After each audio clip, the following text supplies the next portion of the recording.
Joining us now, the executive vice president of the Trump Organization and, of course, the president's son, Eric Trump. We know it's a little loud there in the arena where you are, Eric. Appreciate you joining us. Hope you can hear me. Great to be on, John. What are you looking forward to The place tonight? is going absolutely crazy. Well, listen, we had over 1 million signups for this rally. It's a great way to spend Father's Day. You see the spirit in this room. It's unbelievable. I mean, people in this room, they bleed red, white, and blue. They love my father. They love this nation. They love our country. As you can probably hear right now, they really love our country, and it's great to be in this group again. This really kicks off the campaign season, and we're just thrilled to be in Oklahoma.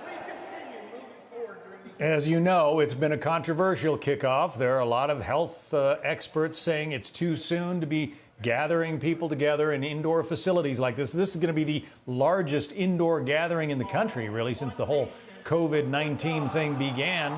How do you answer that? Well, listen, we've taken every precaution, and people in here, I can tell you, feel very safe. They feel very comfortable. They feel very safe.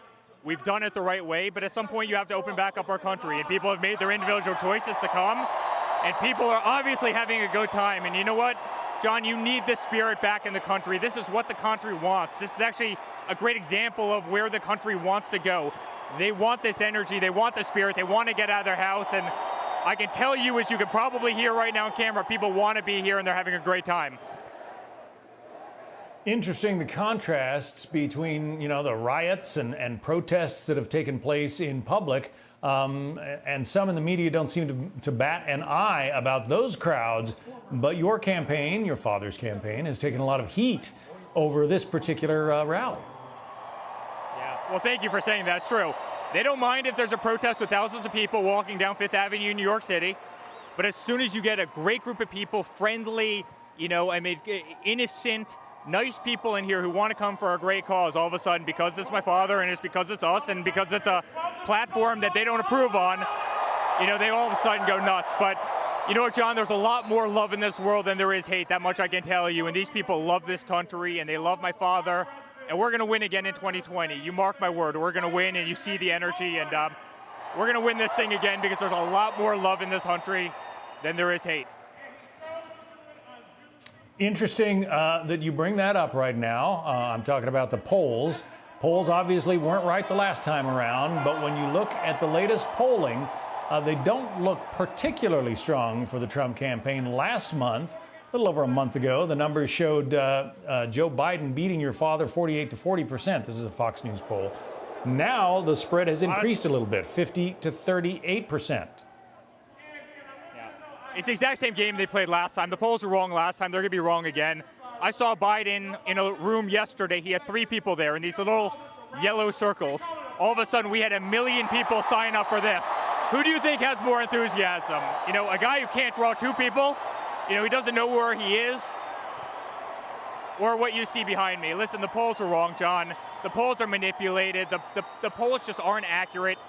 And I don't think anybody would say that Joe Biden has any enthusiasm going into the next few months. He just doesn't. He doesn't have enthusiasm. He doesn't have support. He can't do the rallies. He can't get people to show up for him. He doesn't have what my father has. And people are proud of this country, and they're going to vote for him again. So the fact that you have been, or your dad has been, off the campaign trail for, almost 4 months now, this relaunch, are you expecting that this is going to turn around the campaign, turn around the enthusiasm level, and maybe turn around those numbers that I just put up?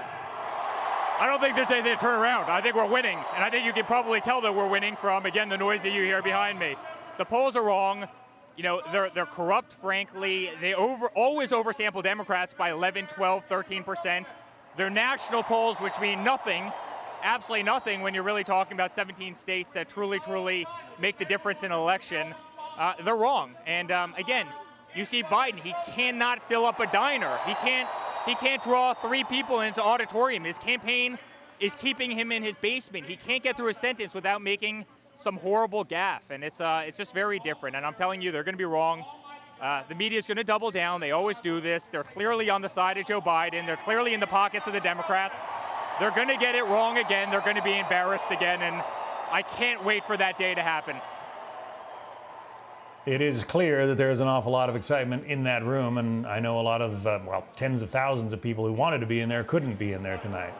Eric, Executive Vice President of the Trump Organization, Eric Trump, thanks for spending some time with us tonight. Thank you, John.